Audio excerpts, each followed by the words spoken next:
é comemorado a ressurreição de Cristo. Então, eu vou pregar uma mensagem aqui que eu acredito que é muito interessante sobre o homem chamado Jesus. Abra a sua Bíblia em João 9:11. João, capítulo 9, versículo 11. Peço aos pastores,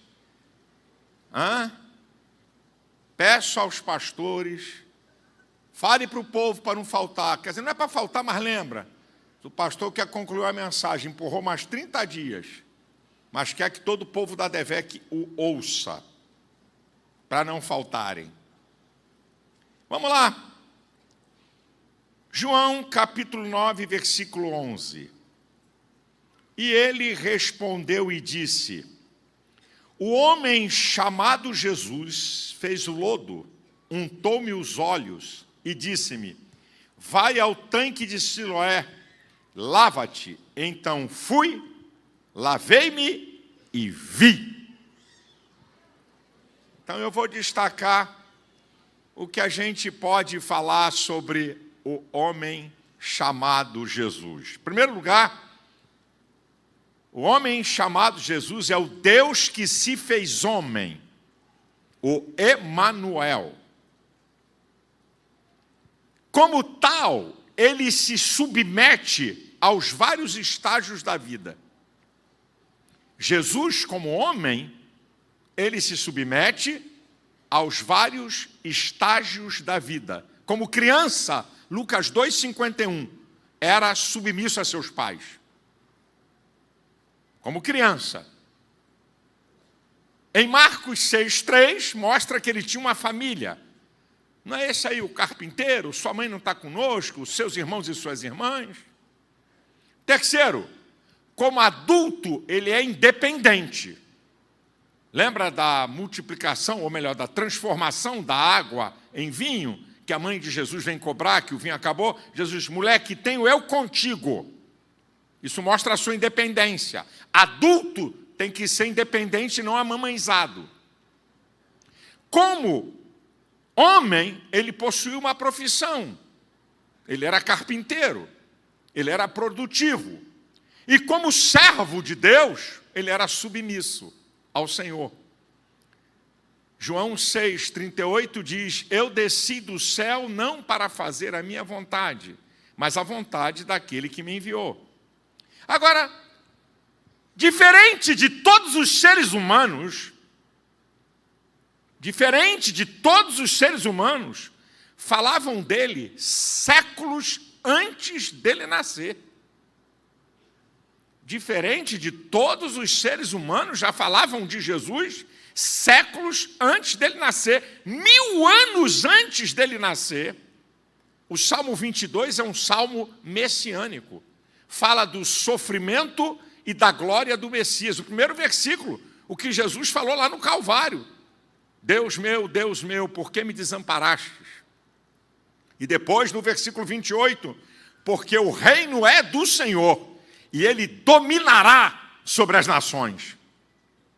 700 anos antes do seu nascimento, fala do seu nome, e o seu nome indica ações em relação a nós. Isaías 9,6, não é? Um menino nos nasceu, um filho se nos deu, o principado está sobre os seus ombros, e o seu nome será maravilhoso, Conselheiro Deus Forte, Pai da eternidade, Príncipe da paz. Nomes de Jesus que têm a ver com ações a nosso respeito. 700 anos antes. Sua característica como homem e sofrimento. Isaías 53.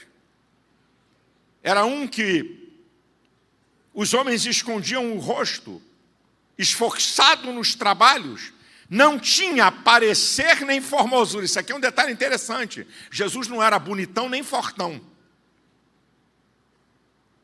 Ele não tinha parecer nem formosura. Ele foi moído pelas nossas transgressões, o castigo que nos traz a paz estava sobre ele. 700 anos. 520 anos aproximadamente antes dele nascer, a maneira que ele entraria em Jerusalém e por quanto ele seria vendido. Zacarias 9:9. Está escrito: alegra-te muito, ó filha de Sião, exulta, ó Jerusalém, eis que o teu rei vem a ti, justo, salvador e pobre. E depois, em Zacarias 11:12, e pagaram o meu salário, 30 moedas de prata. Falando sobre Jesus. Seu nascimento é miraculoso. O óvulo fecundado não tem a participação masculina. E quando o anjo vai falar com Maria, ela, capítulo 1 de Lucas, versículo 34, 35, ela diz assim: mas eu não conheço varão. Quando o anjo vem dizendo que ela ia gerar um filho, mas eu não conheço varão. Descerá sobre ti o Espírito Santo, e a virtude do Altíssimo te cobrirá, e o santo que de ti há de nascer será o Filho de Deus.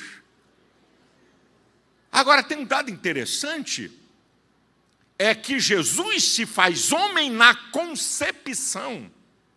Lucas 1:31 diz: e conceberás. Isso aqui é ciência. Quem é que define na ciência onde começa a vida? Não é a medicina, é a biologia. A vida começa na concepção e é um ato intra- e extrauterino até a morte. Jesus não se faz homem quando ele nasce, ele se faz homem na concepção, de acordo exatamente com o que a ciência diz.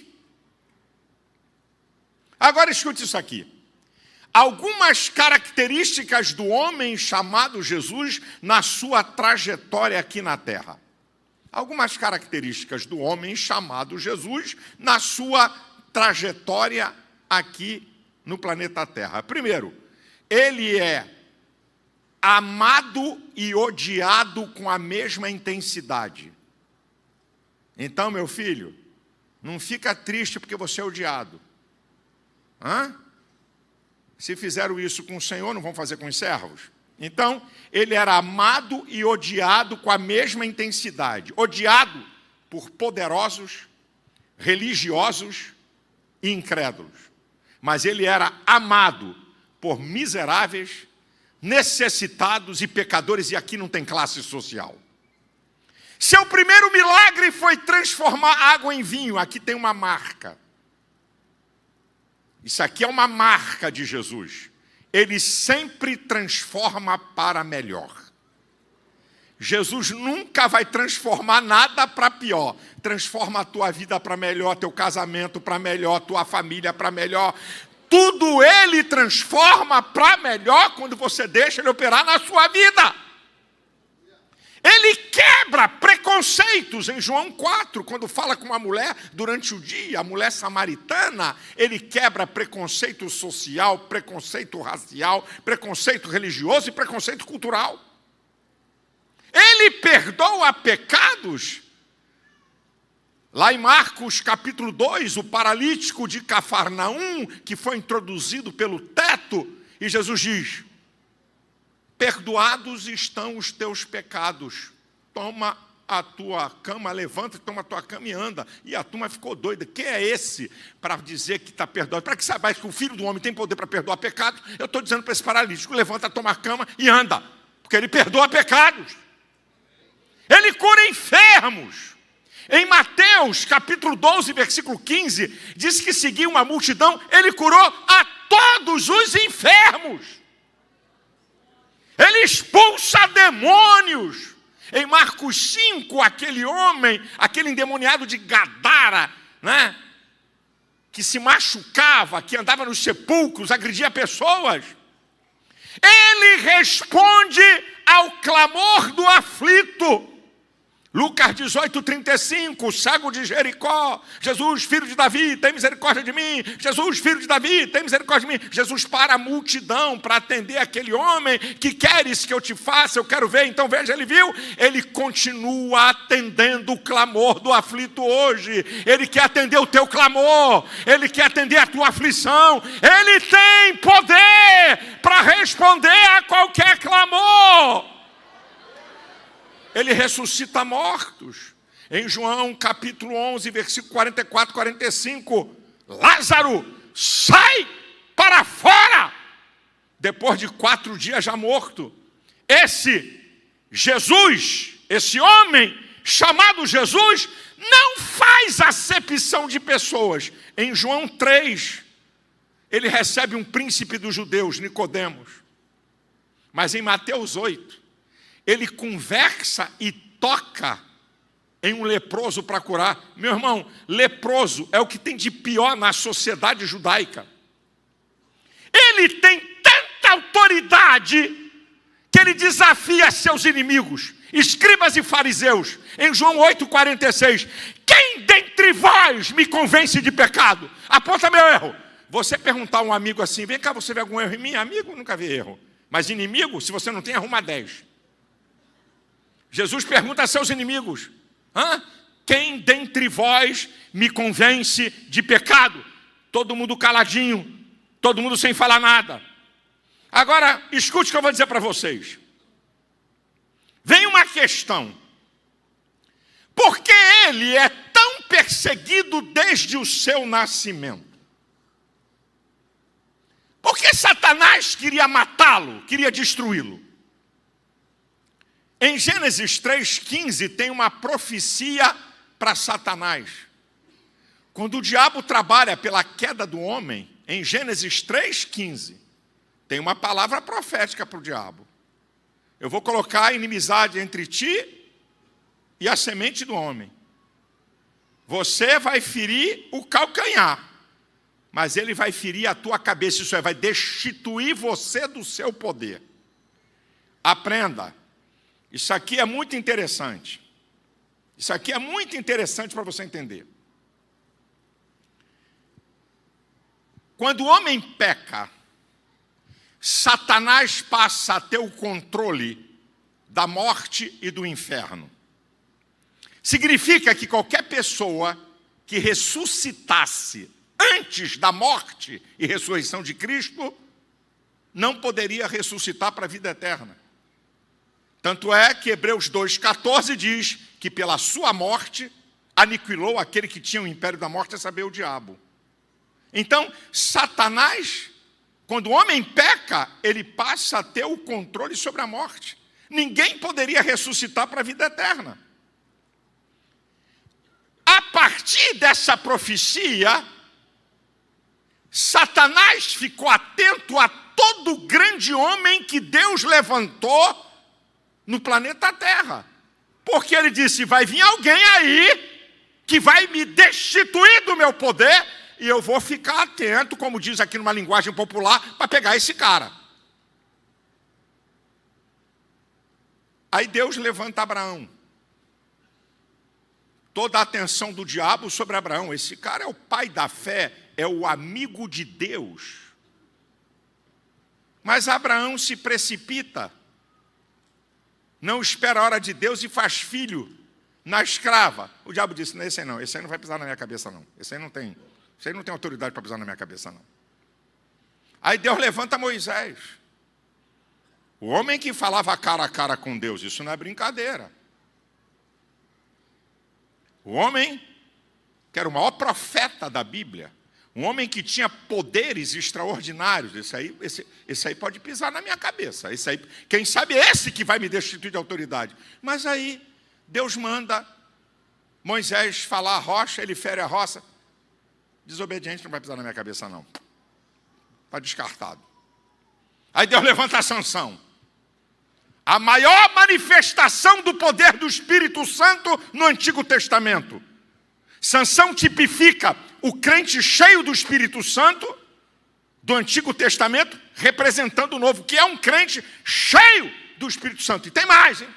esse cara tacou fogo na seara dos meus aliados. Esse cara fez um rendezvous nos filisteus.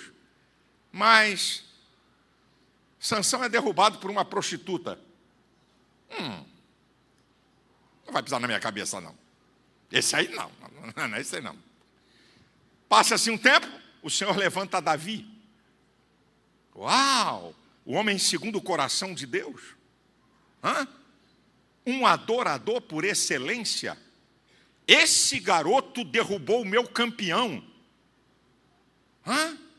Davi derrubou o campeão do capeta. Golias. Pode ser esse cara. Aí Davi comete um adultério e um homicídio. Não. Quem comete um adultério e um homicídio? Não vai pisar na minha cabeça, não. O tempo se passa. E um dia na história, como outro dia sem igual. Aquilo que está em Gálatas capítulo 4, versículo 4.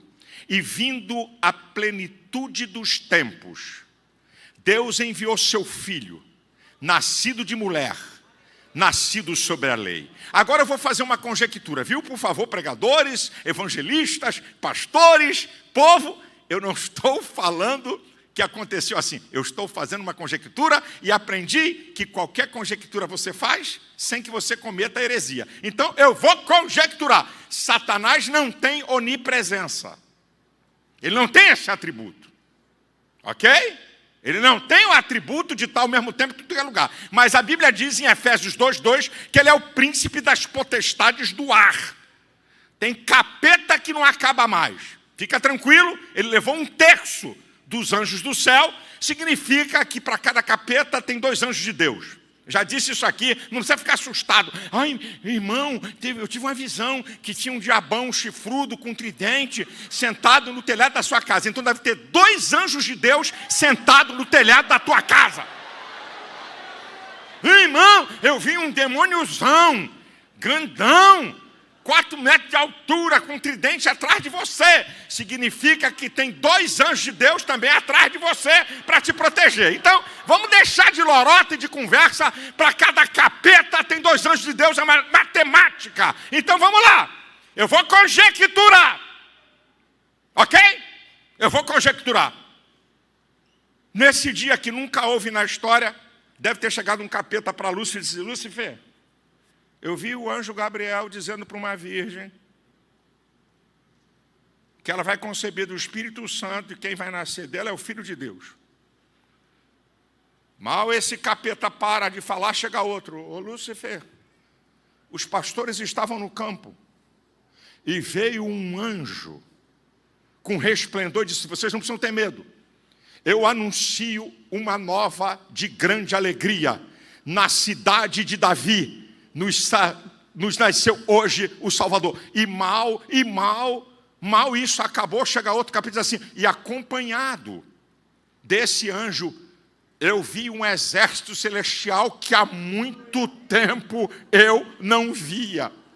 E esse exército celestial estava louvando a Deus e dizendo: glória a Deus nas alturas, paz na terra, boa vontade para com os homens. E aí chega um outro capeta e diz: Lúcifer, a estrela de Belém. Os magos chegaram e disseram que a estrela está indicando onde vai nascer o rei dos judeus. Aí chega um capeta estudioso e diz para Lúcifer: ô Lúcifer, tem aqui um profeta, Miqueias, 740 anos, ele fala onde é que Jesus ia nascer. Miqueias capítulo 5, vai dizer: e tu, Belém Efratas, pequena demais entre as milhares de Judá, de ti virá o rei, que será Senhor sobre Israel.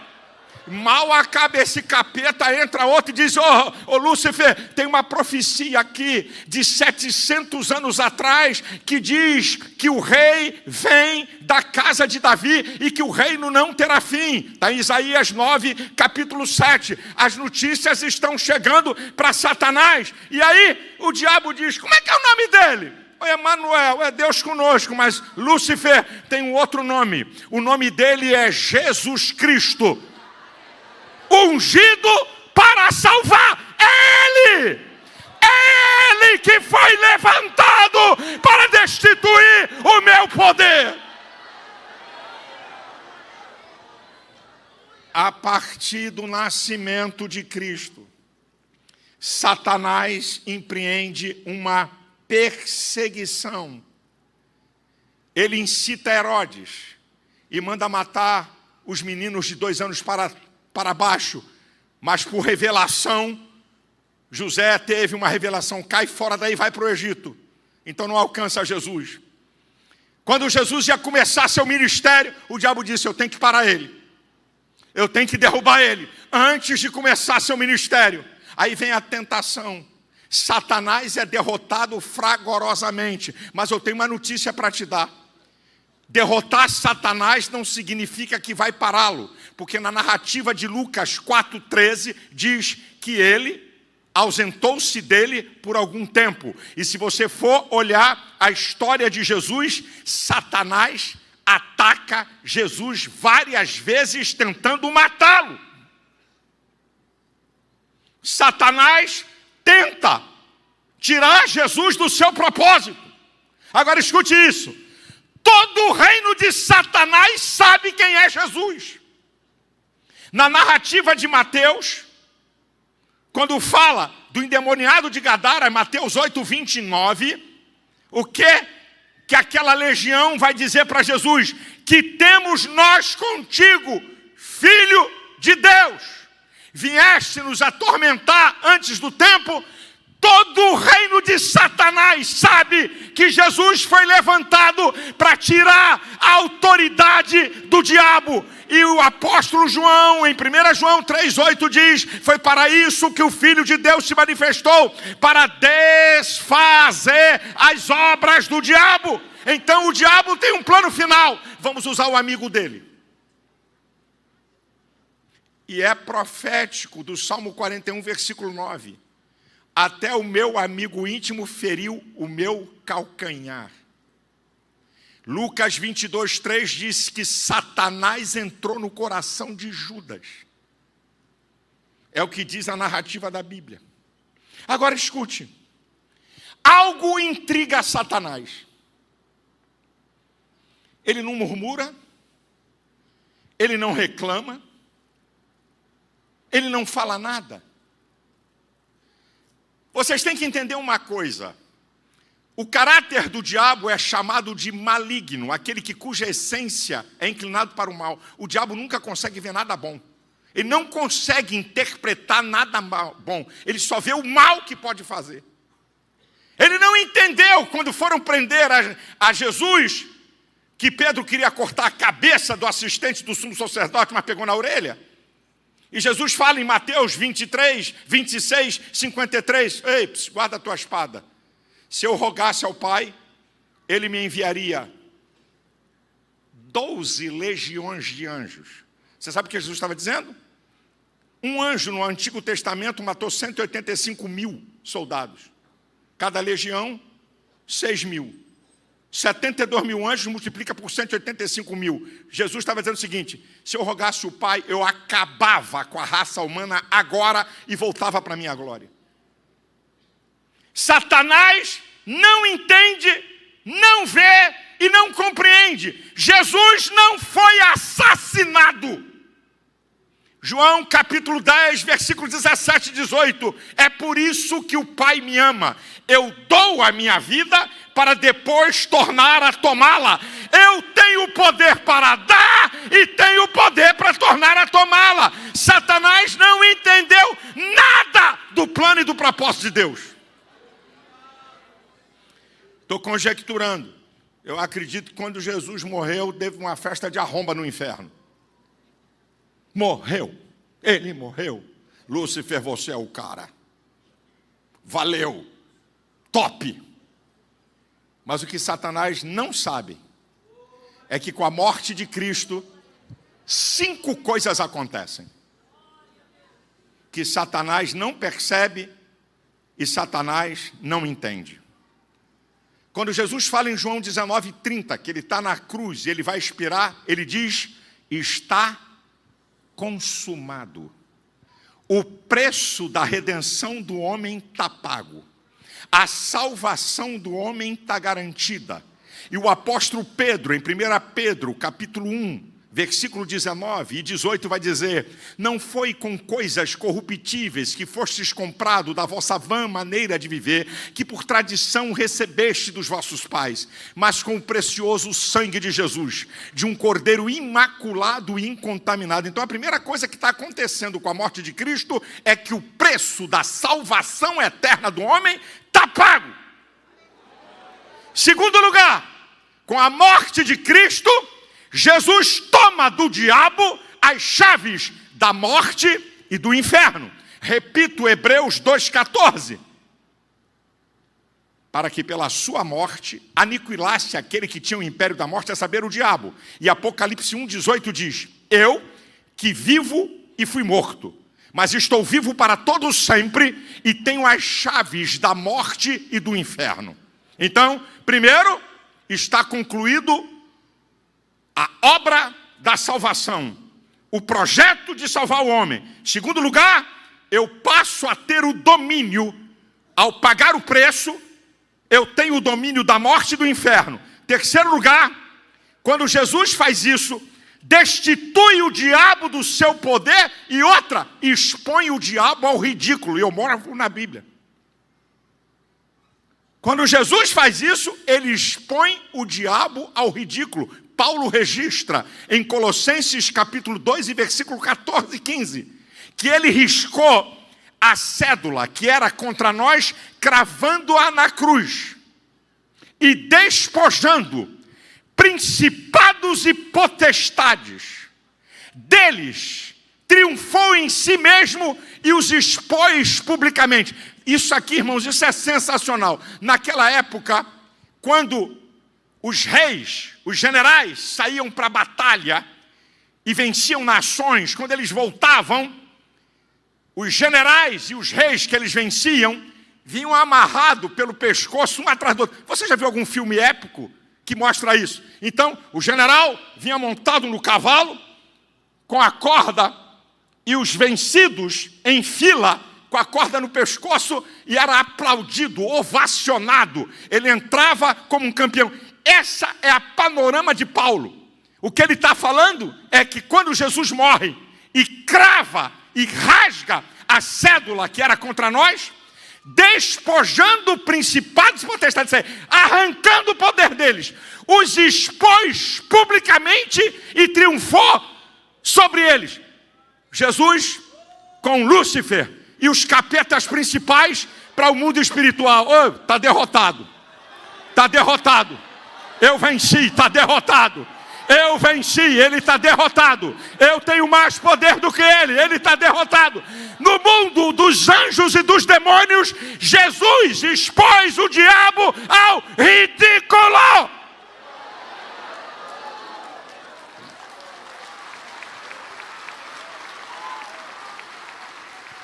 Em quarto lugar, olha o que acontece. Eu estou lembrando a você. Primeiro, está consumado. O plano da salvação está concluído. Eu paguei o preço. Está feito. Depois, ele toma do diabo as chaves da morte e do inferno. Terceiro, ele expõe o diabo ao ridículo. Você perdeu, mané, na linguagem de hoje. Você perdeu. Quarto lugar, escute. Antes de Jesus morrer e ressuscitar, os mortos iam para o Seol, no hebraico, Hades no grego, isso é, um lugar abaixo, separado, justos e ímpios. Mas todos iam para o mesmo lugar, separados, justos e ímpios. Você lembra o ladrão da cruz? Lucas 23, 43. Senhor, lembra-te de mim quando entrares no teu reino. Qual foi a resposta de Jesus? Hoje estarás comigo no paraíso. Quando Jesus morre, consome o plano, destitui o diabo o poder da morte e do inferno, o expõe publicamente e vai inaugurar o paraíso, que é um lugar acima. E Paulo explica isso. Em Efésios capítulo 4, síntese aqui, do versículo 8 ao 10. Aquele que subiu levando cativo o cativeiro e dando dons aos homens. Aquele que subiu é o mesmo que desceu às partes extremas da terra. E ele subiu, o texto é lindo, gente.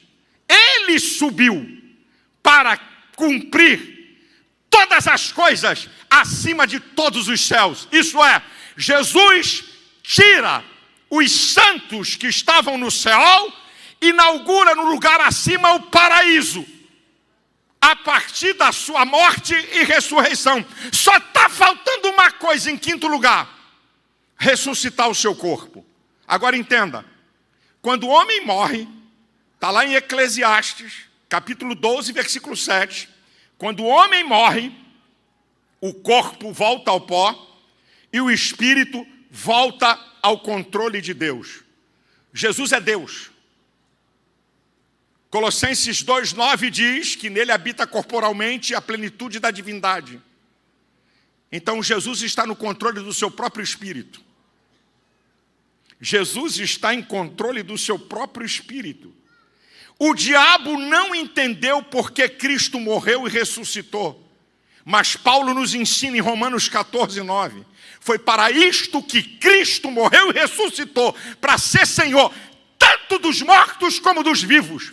Apocalipse 1,5 diz que ele é o primogênito dentre os mortos. Isso é, o primeiro a sair da morte para nunca mais voltar para lá.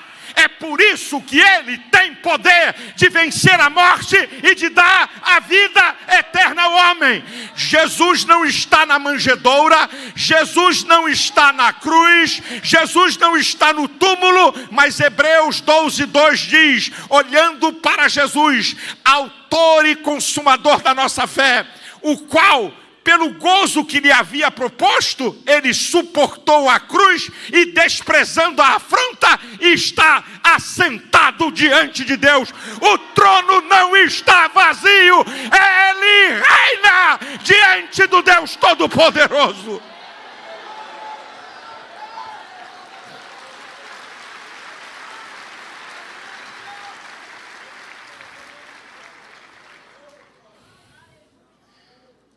Agora, quem é agora o homem chamado Jesus? Quem é ele agora? Ele não é mais conhecido como carpinteiro. Ele não é mais conhecido como filho de Maria. Existe um salmo messiânico que mostra, depois que Jesus ressuscita, e que ele vai voltar aos céus. Tem um salmo messiânico, que é o Salmo 24, a partir do versículo 7. Levantai, ó porta, as vossas cabeças. Levantai, ó entradas eternas, para que entre o Rei da Glória. Quem é esse o Rei da Glória? O Senhor forte e poderoso. O Senhor poderoso na guerra. Levantai, ó porta, as vossas cabeças. Levantai, ó entradas eternas, para que entre o Rei da Glória. Quem é esse o Rei da Glória? O Senhor dos Exércitos. Ele é o Rei da Glória.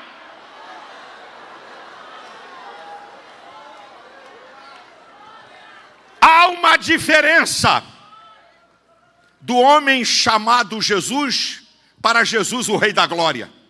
Há uma diferença. O homem chamado Jesus, eu já falei aqui para vocês, é o de Isaías 53. Não tinha parecer, não tinha formosura, era desprezado, homem de trabalhos. Era o Cordeiro de Deus. Mas o homem chamado Jesus, que passou a ser o Rei da Glória, esse aqui é outro. Ele está descrito em Apocalipse 1, a partir do versículo 13, e em Apocalipse 19, a partir do versículo 11. Quando João viu, ele viu Jesus, cheio de glória. O seu rosto resplandece como o sol de meio-dia.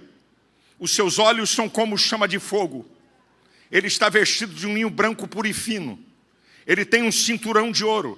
Os seus pés é como latão reluzente. E quando João viu isso, ele cai. E Apocalipse, capítulo 19, a partir do versículo 11, vai dizer, ele viu alguém que vinha sentado em um cavalo branco. O seu nome é fiel e verdadeiro. Ele peleja e luta por justiça. Na sua cabeça tem muitos diademas. Ele tem uma aguda espada que sai da sua boca para julgar as nações. Ele tem uma veste salpicada de sangue. E na sua coxa e nas suas vestes está escrito: Rei dos Reis e Senhor dos Senhores. Aleluia, aleluia. Esse é o Cristo que nós estamos celebrando aqui hoje. Nós estamos celebrando, não é o Cristo morto, nós estamos celebrando o Rei dos Reis e Senhor dos Senhores. Você tem glória aí para Ele, você tem aleluia aí para Ele, você tem adoração para o Rei dos Reis e Senhor dos Senhores. O rabaxeri carabaxandarabahalarabas.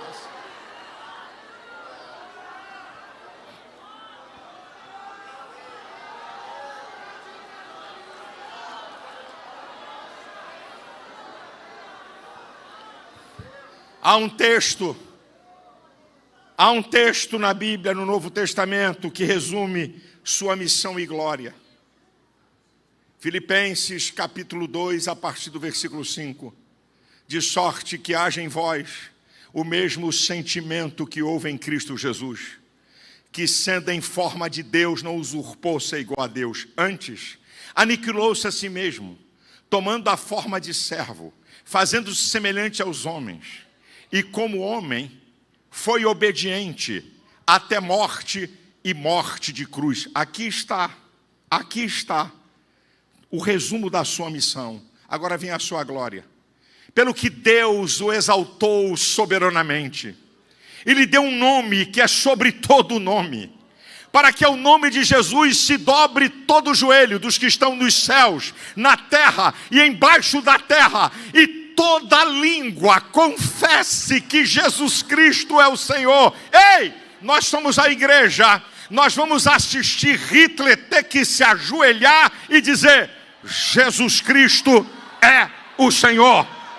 Nós vamos ver todos os demônios e Satanás vão ter que se ajoelhar e vão ter que dizer: Jesus Cristo é o Senhor.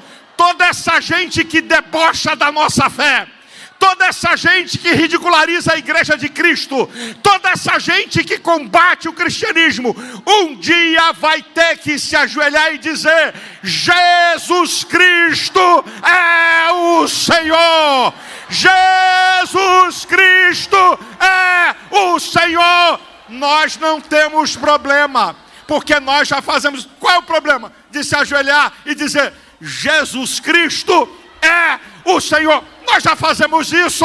E nós vamos assistir toda essa cambada de incrédulo, de ateu, que debocha da fé, que ridiculariza, que zomba de Deus. Nós vamos assistir de camarote.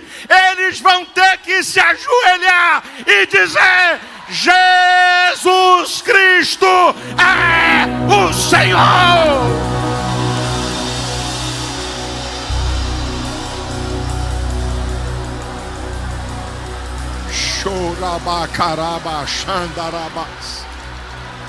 Você pode dizer aí em alto e bom som: Jesus Cristo é o Senhor.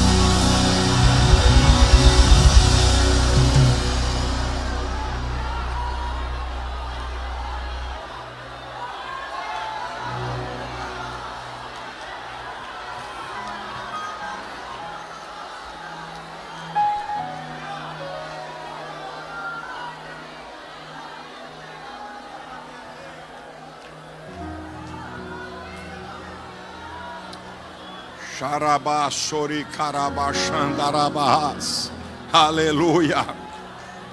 Seja Ele exaltado.